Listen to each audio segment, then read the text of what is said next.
Hi, sir. Good evening. Soumya, Yes, sir. am I audible? Yes, sir. You are audible. Okay, one Just give second. me 1 minute, sir. I Let have me shared you the screen, sir.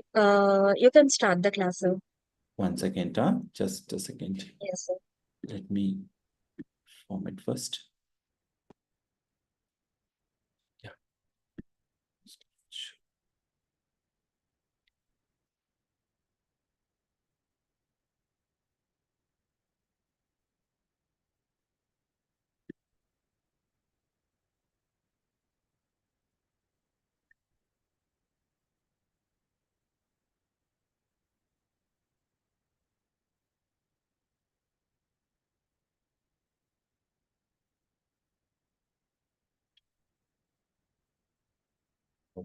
Oops.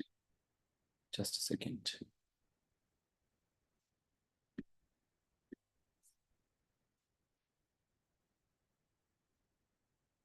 Yeah. Soumya, Yes, sir. we can start. Okay, sir.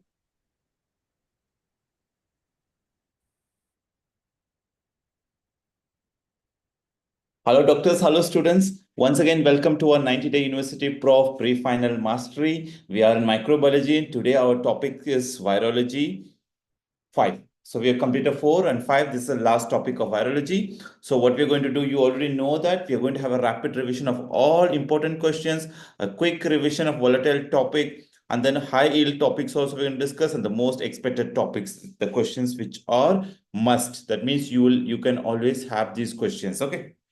So it's not only for that, it's also not only for the university prof exam, also for next exam or NEET exam or INSAT, FMG student, for everyone. It's going to be it's going to be very useful for all the students. Okay.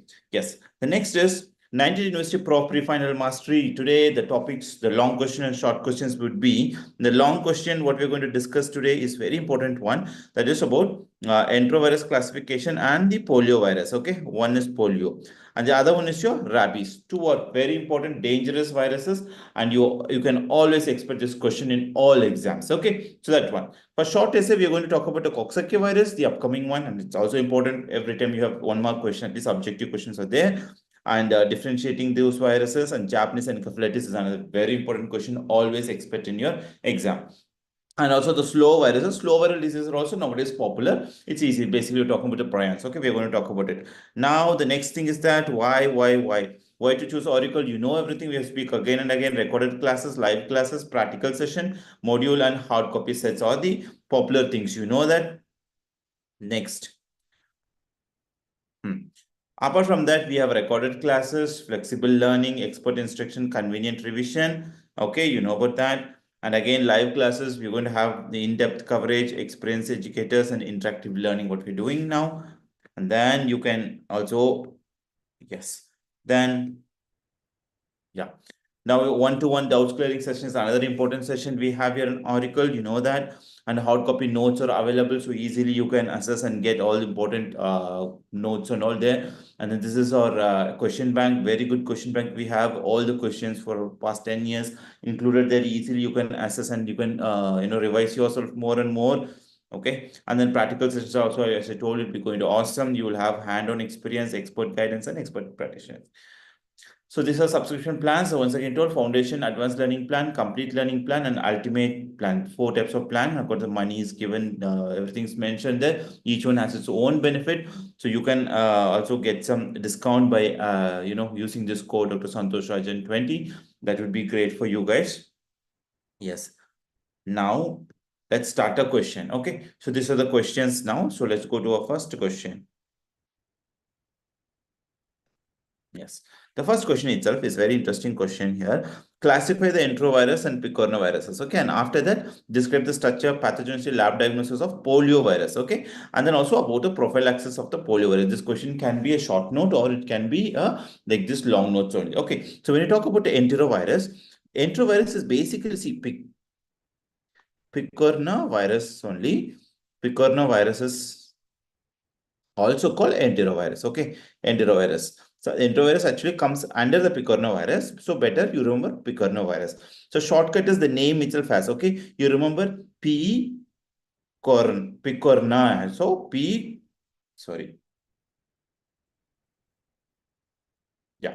So how to P corona. So the PCORN and A. Okay. So P, you remember as a P. So it'd be easy for you to remember. So now how to remember this? P for poliovirus. Poliovirus. E for two E's are there. One is your enterovirus and other one is your echovirus. Remember as echovirus. Echo. Okay. And then Co for Coxsackie. Coxsackie virus. Okay. RN is for rhinovirus. Okay. Respiratory disease causing virus. And then A for hepatitis A virus. Okay. Which is also called Entero 72 virus. Okay. Entero 72 virus we call hepatitis A virus. So this is a classification, basic classification of your enteroviruses. Now what are we going to talk? We're going to talk about the poliovirus. Poliovirus. Yes, we're going to talk about poliovirus now. Everything. First of all, polioviruses, they told the structure and etc. Okay, poliovirus. The structure is simple. Even I don't think so they are expect from the structure anything. It's basic like any other bacteria. It has a outer membrane. Okay, it has an outer, we call it as a shell. And then inside we have this nucleocapsid. Nucleocapsid.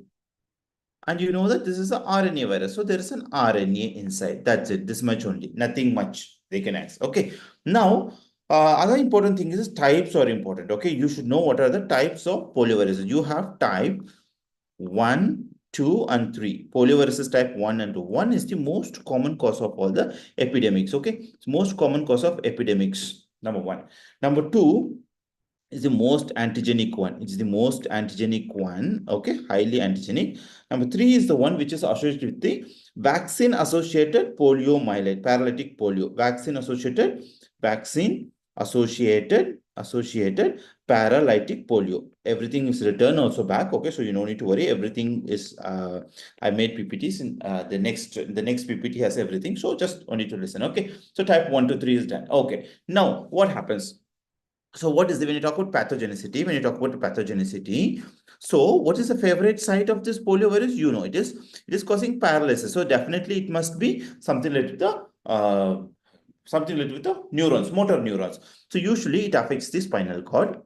Which part? Anterior horn. Yeah, anterior horn has the motor neurons.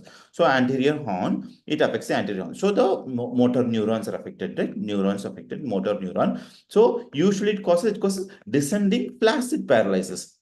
Descending flaccid, not spastic flaccid. You would have seen the patient, right? You would have seen a lot of children you must have seen. So descending flaccid paralysis is the catalytic feature. Here what happened? Usually, the most important reason is viremia is the most important cause of spread than the neuronal spread. That is also an important question, neural spread. This type 1, 2, you will have objective questions also. Be careful. So viremia is most common cause of spread than the neuronal spread. That's it. This is for the pathogenicity. Now let's go to clinical feature. When you go to clinical feature, what are things you have to remember here? First of all, remember, mostly they are inapparent or asymptomatic. Okay, asymptomatic. Most of the when you talk about polio disease itself, okay, most inapparent, asymptomatic, almost 90% asymptomatic. Only 1% case it becomes symptomatic, right? Only 1% it becomes symptomatic. When it becomes symptomatic, we just spoke what you have when they become symptomatic, you will have this descending paralysis. Okay, classic descending paralysis. Descending flaccid paralysis will be there. Okay, that is easily visible. You can see. Fine. Okay, that's all. This much only you're going to write. And then next is your lab diagnosis. When you talk about before that, yeah, we forgot to mention the route of infection. How does the route of transmission, you know that is your fecal-oral route. Yeah, that is also important. Fecal-oral route. Fecal-oral route is the main route for transmission of the polio, right? So that's what it comes under enterovirus. So symptomatic descending flaccid paralysis. This much you're going to write. Mostly asymptomatic, only few cases become symptomatic. Fine. Now, what about the lab diagnosis? When we talk about the lab diagnosis, as nothing special, same like any other bacteria. As I told, always there will be PCR, and there will be ELISA. This is the most common test for any viruses. So polio also same, nothing special here. Okay, same thing only is going to come here. Okay, now next lab diagnosis is done. Now the most important thing is your prophylactic part. Prophylactic part is a very important question. It can be a short notes also. I'm repeating again and again. So when you talk about the prophylaxis, we are talking about the two vaccines, right? We are going to talk about the oral polio vaccine, and then it's your injectable polio vaccine. Both are important. This is oral polio vaccine. This is injectable polio vaccine, injectable polio vaccine. Okay, this is the thing. So you have to talk about the difference. Both are important, and you have its just own its merits and demerits and all. Okay, now we'll talk about that. The other name of this is called Sabin. Remember, Sabina is live, right? So this is a Sabin. Sabin, it's called Sabin. Here it is called Salk. Here it is called Salk. Okay. This is a live vaccine. Sabina is live, right? So you remember live attenuated vaccine. This is a killed vaccine. Injectable is actually killed vaccine. Okay, killed vaccine. You got it. So because it is a live vaccine, you can, it's a live vaccine and it's given orally. That means you have what? You have local immunity plus systemic immunity, local and systemic immunity, right? Both immunities. But here that is not possible because the killed one. So you will have only systemic. You're giving an injection form. So it will go into the blood only. It will not go to the local, not go to the intestine. So you don't have local. So systemic immunity only systemic immunity. Only. Okay, this one. Here, because of local, you giving it orally again and again, herd immunity is also possible here. But you don't have herd immunity here, negative. Herd immunity is positive here. Okay, fine. Next, because it's a live vaccine and everything is there, you should have to store it minus 20 degrees Celsius. Here, you no need. It's a killed one, so no need to store in that. You can normal temperature only, you can just transport. Okay, no need. Now, this can be given to all patient except immunocompromised. Except immunocompromised. Here, you can give injectable killed vaccine. You give it for immunocompromised only. Immunocompromised patient, pregnancy, because in these cases, live vaccines are dangerous. So you're giving what? Killed vaccine. So immunocompromised pregnancy patient, you're going to injectable IPV vaccine you're going to give. Okay. Yes. Now, once again. Yes. Once again. Now, next point. Let me just erase this.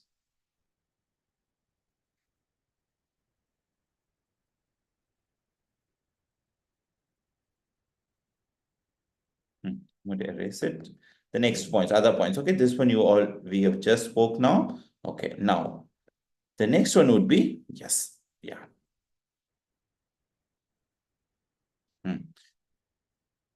Other important thing, according to the National Immunization Schedule, OPV vaccine, first at birth. At birth, 0 dose. That's the first 0 dose. 0 dose. And then the next dose would be 6th, 10th, 14th week, along with your DPT vaccine you're going to give, right? And then booster. You give booster later on, and around second year, we give one, around 24 months, you can give a booster. Okay, this is fine. What about here? In IPV, you usually give at the 6th and the 14th week, along with the oral polio vaccine. That's it. Along with the oral polio vaccine, 6th and 14th week, we have to give. That's it. Okay, this much only. Now, the chances of vaccine-associated paralytic polio is high here, but here, no, less. In injectable, it's not there. Only with the live vaccine, you get this. Okay, so this is the difference. This is the merits and demerits of all the polio vaccine. So if you write this, it's more than enough. Okay, these are the points you should remember. Okay, that's all. Now we are going to the next question. So everything is mentioned here. You can see classification, all the types, how it is spreading. The differences already given very, I've explained you very nicely. Few more points also if you want to add, it's given here. You can add. Okay, all these things are common. Okay, now but the rabies vaccine. When we talk about the rabies vaccine, virus for they asked for morphology, pathogenesis, lab diagnosis of the and immunoprophylaxis of the rabies vaccine. First of all, rabies vaccine morphology is very important. You know that rabies virus, first of all, let's write where it belongs to. It comes under family Rhabdoviridae. Rhabdoviridae family, and subfamily Lysa virus. Lysa Viridia, Lysa virus. Okay, Lysa virus subfamily. The both are important. Okay, you should know. Rhabdon, Lyso can be one more question. Okay. Now the morphology shape. When you talk about the shape, you know it's a unique shape. Whenever rabies virus come out, whenever dog is having rabies, what people do, they kill it with a bullet, just for remembrance. Okay. So this one would be like this. Bullet-shaped virus. Rabies virus is a bullet-shaped virus like this. So what you can see is that you have two proteins. Basically, you have glycoprotein, glycoprotein G, okay, and then inside you will be having something like this. This is a nucleoprotein. This is a nucleoprotein. Now, what is important for each? Each thing has its own important significance. We are going to write. G is G is G is protective. G, the antibody is all protective. It produces protective antibodies of form. So that means it is very helpful in making the vaccine. Protective antibodies, so it's helpful in the vaccination and diagnostic also. It is helpful for diagnostic purpose, diagnosis also. But nucleoprotein, not these two, but for diagnosis, yes. Both are helping in the diagnostic part. That's it. Okay. So this is so bullet shaped. First thing is that you know it's a bullet shaped. And simply, you're going to write about glycoprotein G and nucleoprotein. That's it. This much is more than enough. Okay. Yes, fine. Now, not only that, we have two types of viruses. Okay. We have two types of viruses. I'll write it here. Next one. Okay. So these viruses can be two types.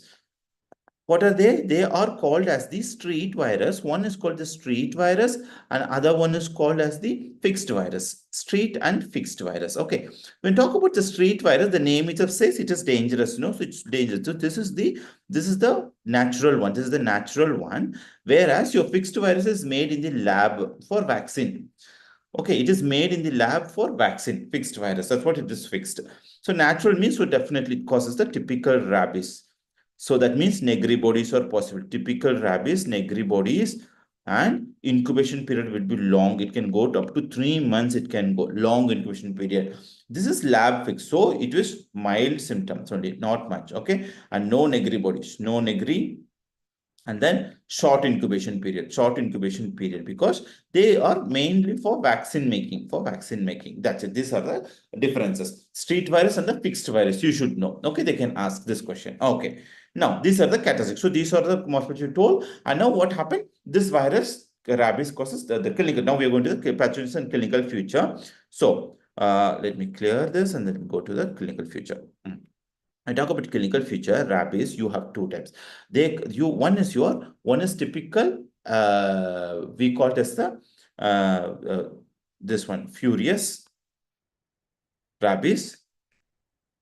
Other one is your dumb rabies. Okay, what is furious? Furious is the one that typically, you have all the symptoms of what? Encephalitis. That means you have encephalitis. That is basically when you have encephalitis, you know that rabies people usually they have different phobias. So they have aerophobia, breathing, they're scared of this thing, photophobia, different type of phobias. Okay, different type of phobias will be there. Okay, this is a characteristic feature for your furious rabies. Encephalitis followed by aerophilia, photophobia, all those symptoms, you know that one. They become the very severe form. In dumb rabies, no, you don't have much thing. They are usually asymptomatic or mild symptom. Asymptomatic or mild symptom. So this furious rabies is the most dangerous one. Okay, yes, this is fine. Now, we forgot to write the most important thing, the route of spread. How it is spreading? The route of infection. The route of infection, basically it is because of the bite of the dog bite. Basically dog bite, but it could be any animal. Dog bite is more common than any other animal. But other things are not only that, it can spread through aerosols, aerosol droplet, saliva droplets, that is one thing, or animal, animal licking on the wounds. Animal licking on the wounds. So these are other ways, aerosol, animal licking the wounds, but mostly it is the bite. Okay, any animal bite, but usually it's a dog bite. Okay, this is the main thing you want to write about the clinical features. Furious rabies, dumb rabies. That's it. Okay, yes. Now, next one,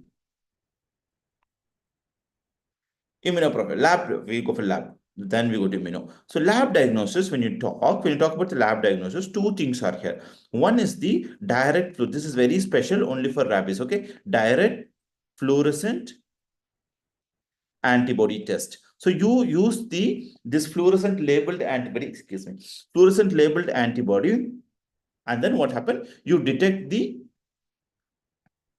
glycoprotein G antigen. Okay, basically you're detecting this antigen. That's it. So using this antibody to detect the antigen. This is the gold standard. That is 1 mark question. Gold standard. They will ask you this frequently, so just be careful with this question. Okay. Next is, PCR. PCR is very specific and sensitive. That's it. This is the point you have to remember. Okay, that's all. Now, next topic we are going in rabies is your immunoprophylaxis. When you talk about immunoprophylaxis, very, very important, first of all, category is there when we have to give. So based on the risk factor, we have no risk, we classify them into no risk, minor risk, no risk, minor risk, major risk, no risk, minor risk, and major risk. Okay, like this. Okay, you are right. Now, no risk means just when animal licks the skin, intact skin. Your skin should be intact skin. So, what is the treatment you're going to do? Nothing to just clean the wound. Otherwise, no treatment needed. Okay, first one. Minor risk means abrasion. There should be an abrasion. That's a scratch, but no blood, no bleeding, but no bleed. Okay, no bleed. In this case, what you have to do, we are going to give what? Clean. That means you clean the wound properly with soap water continuously, and then you're going to give the vaccine, rabies vaccine. Okay. Now, next is major risk means bleeding will be there. Doesn't matter big or small, if bleeding is positive, that will be major risk. Okay. And licking the open abrasion, an abrasion wound, if the animal licks. Also, even wild animal, any wild animal bite, doesn't matter bleeding or not, any wild animal bite. In all these cases, you will be considering it as a major risk. So here, what you do, clean the wound, vaccine, plus what you're going to give? Immunoglobulin. You're going to give immunoglobulin also. So these are the things you're going to do in the immunoprophylaxis. Okay, first you see this. Now, next is when to vaccine, how to vaccine.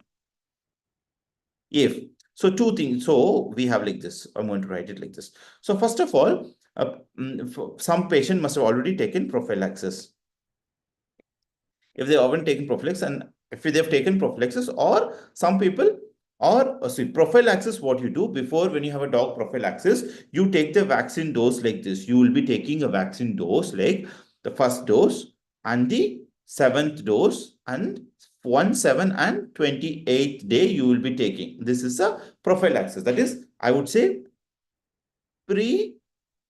pre-immunization, okay, pre-infection, pre-prophylactic, okay, any pre-prophylactic, you take this vac, 1, 7, 18th day, you're taking the rabies vaccine, okay, you're taking rabies vaccine. Now, this is pre-prophylactic. Now, let's say pre-exposure, okay, this is pre-exposure. That means whenever you have a dog at home, you're taking this prophylaxis. Now, after dog bite,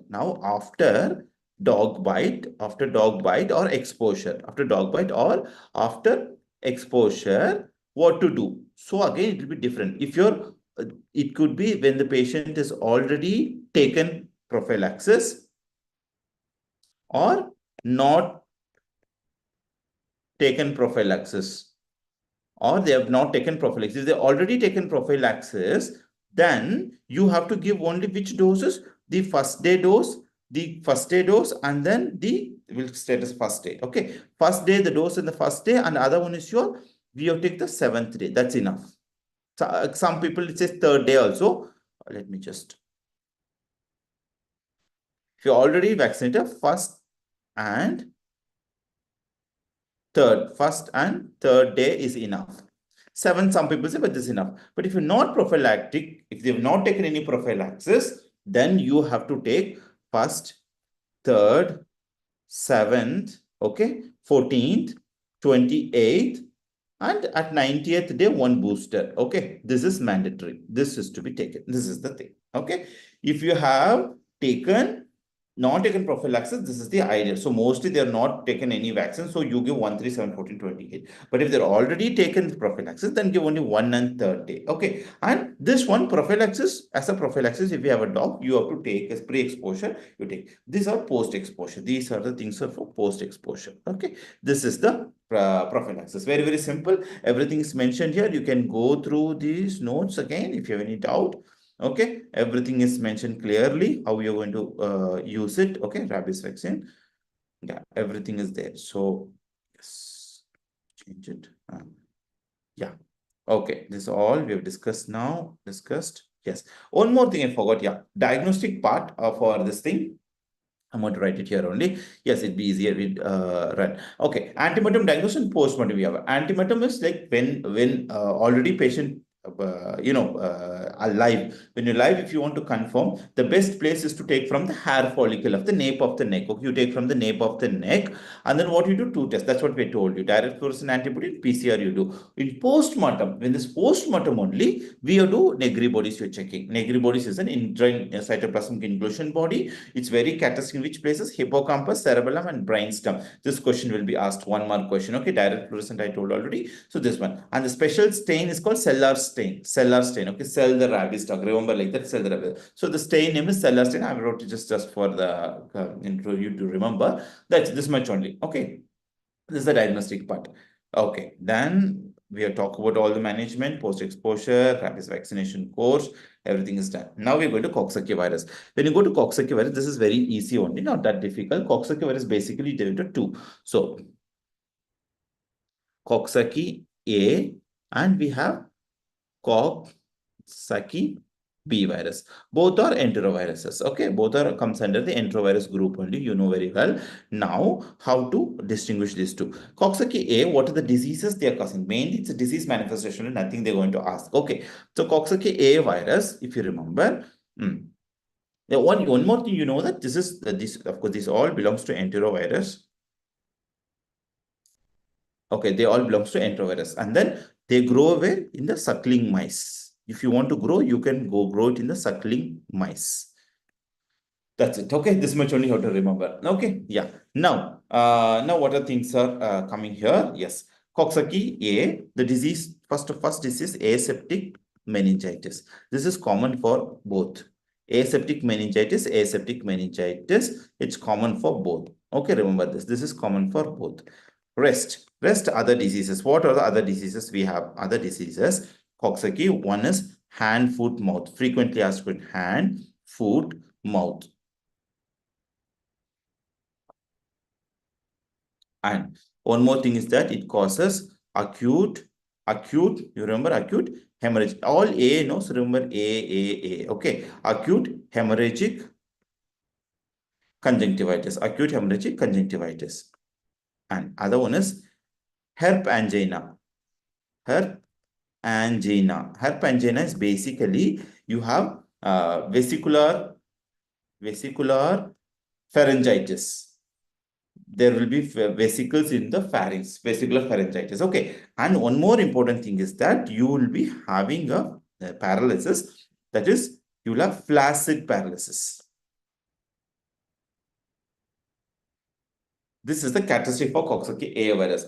For B, again, B is very easy. B for Bornholm. Bornholm's disease, you have to remember this name. 1 mark question was taken asked in 1 mark. This is frequently asked in 1 mark, all the points. Okay, Bornholm disease. So this is basically called devil's grin.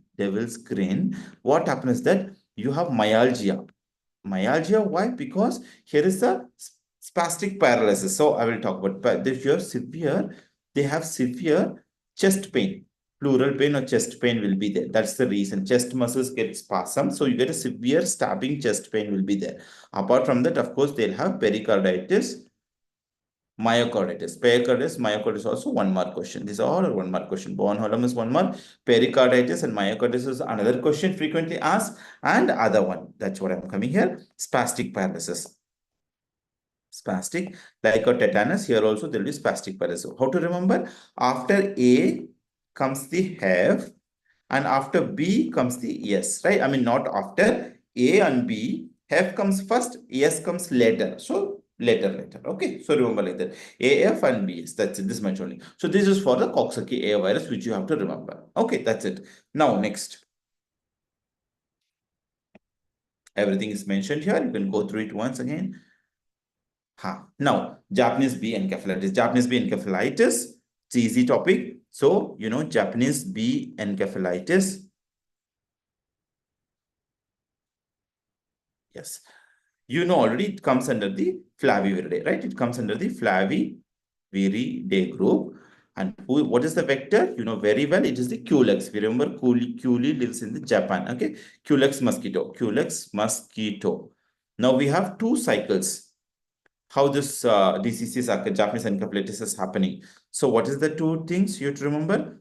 One is, of course, your pig, Culex, again pig. Pig, it's taking this virus and it's giving to the Japanese B encephalitis virus. It's taking and giving to pig. Or arid bird, Culex, and arid bird. These are the two cycles. Okay, it means Culex mosquito. This is the cycle. So where is the man? Man is just a dead-end host. Dead-end host means man doesn't give the disease. These mosquitoes which is biting the pig and the arid bird, they can bite the man and can give. So man is just an accidental dead host. That's it. Okay, accidental dead-end host. That's it. Accidental host. Pass. Next. So that means here the the amplifiers.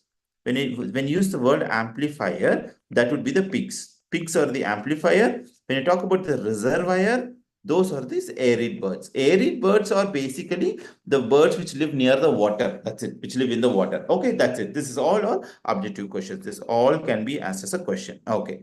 Now, where the location, where are this Japanese encephalitis in India? Only 4 states you have to remember. Uttar Pradesh, especially Gorakhpur, Bihar, West Bengal, Karnataka. Very catchy, so you have to know Karnataka. Okay. That's it. These are the places you can see this very, very commonly. Okay, now let's clean this and go to our other important topic, that is your clinical feature. When you talk about the clinical feature, you know very well what is the characteristic. It is the most common cause of encephalitis. Encephalitis epidemic or any encephalitis in children in India. Okay, children in India. In India, this is the most common cause of encephalitis in children in India, or epidemic. Even you get epidemic encephalitis also. Overall, most common. Okay, first point. So when you say encephalitis, so what are the symptoms you can expect in this patient? So they can have fever plus confusion, delirium, disorientation, and seizure. Disorientation plus seizure, and coma also. So the fatality is very high. How much? Almost 30% patient can die. The children can die. Okay, this is one thing. But most cases are asymptomatic. Most cases like polio, they are here also. They are asymptomatic. They don't produce much symptoms. So that's what it is usually missed, like iceberg phenomena. You see only few cases, but entire thing you're not seeing because they're mostly asymptomatic. They get healed themselves. They don't get medical attention. Okay, so this one thing. So lab diagnosis, same. There is nothing. You have ELISA and you can do PCR. That's it. Okay, PCR. This much only. Okay. Now what about the vaccine? When you talk about the vaccine prophylaxis, you know the vaccine name. That is also an objective question. You call it as ACA 14-14-2. This is a live vaccine. And it is given to whom? The same, to this, only these 4 states, the 4 states which I mentioned, right? UP, Bihar, West Bengal, and Karnataka. In these states, 4 state children should be, for children we are giving. So which month? Just like MMR, you're giving at 9 month once, and other one is at the 2 year, that is 24 month. Between 16 to 25, you remember 9 month and 24 month. That is easy. Okay. 9 to 12 month, that is first year, between first year and second year. Okay, 8, you have to give it. So this is the vaccine we have. Okay, for these places, we are giving live vaccine, we're giving that much only. Okay, very, very simple and easy. Can easily remember. Okay, now next. So everything is mentioned here. You can go through this also. Okay, what we have discussed everything, most of them. It's mentioned here. Okay. Now, slow virus. We came to last topic, slow virus. So when we talk about the slow viruses, you know that when we talk about slow virus, two things are you should come in your mind. Okay, when you talk about slow viral disease, one is the disease which is caused by the first we'll write about slow virus common features, characteristic. What are the characteristic features? When you talk about the slow virus characteristic feature, they have long incubation period for months to years. Okay, mostly years. Long incubation period goes in years. And CNS is most commonly affected. Okay, CNS is affected. So they are usually not antigenic. So that means no antibody, no immunity. So not antigenic means no immunity is formed. No antibody is formed against this disease. And they are very high genetic predisposition. Genetic predisposition, especially prions. When you talk about prions, genetic predisposition is very high, right? And then they are usually fatal. Usual treatment is difficult, so the patient end up in dying only. Okay, this much. Characteristic feature of slow viral diseases. Now there can be two types. Slow, you can classify this disease into slow virus 1 group, and other one is your prions group. Prions, okay? Prions is basically a protein material. It doesn't have a DNA or RNA, it's a protein material. It's just a protein material. Slow virus, when you talk about the slow viruses, at least 3 viruses you have to remember, important, which causes human disease. One is your measles. Other one is your JC virus. Other one is your rubella. Rubella virus, these are the viruses which can cause slow virus disease. Mainly it causes normal infection, respiratory disease. Okay, fine. But in a chronic long term, they cause the disease. So what is the disease they are causing? Measles causes, if you remember, you call it as SSP. Okay, this is basically subsclerosing panencephalopathy. Encephalopathy. We have mentioned it. I'm writing short SSP. Okay, encephalopathy. After many years of measles, this complication can happen. It's very fatal. Okay. JC Penney, when JC Penney, JC Penney is a shop in US. Whenever people enter into JC Penney, they get mad. So what they get? They get progressive multifocal leukoencephalopathy. Okay. This is called as progressive multifocal leukoencephalopathy. Okay. Rubella virus simply causes encephalitis. After so many years, and this Vishnu and other viruses, that is not common for human. So in human, these are the 3 diseases you're causing. Prions, on the other hand, prions causes 2 things. It can cause human disease in the human and disease in the animal, and they are frequently asked questions. These both are asked in short notes or also in objective questions. They can frequently ask this question. So that's why I'm marking it. So when you talk about the human diseases, what are the human diseases it causes? First one is it causes the it causes the Creutzfeldt-Jakob disease. Okay, Creutzfeldt-Jakob disease. So see the name, you remember like a Jacob, no? Creutzfeldt-Jakob. Jacob is a man, so human disease. Second one, Dressler-Granman disease is there. You remember Dressler's, okay? The full name is given behind. At least you remember Dressler, okay? Dressler-Gerald syndrome. So Dressler is also a human name, okay? And usually humans get what? Insomnia. What insomnia? Fatal familial insomnia.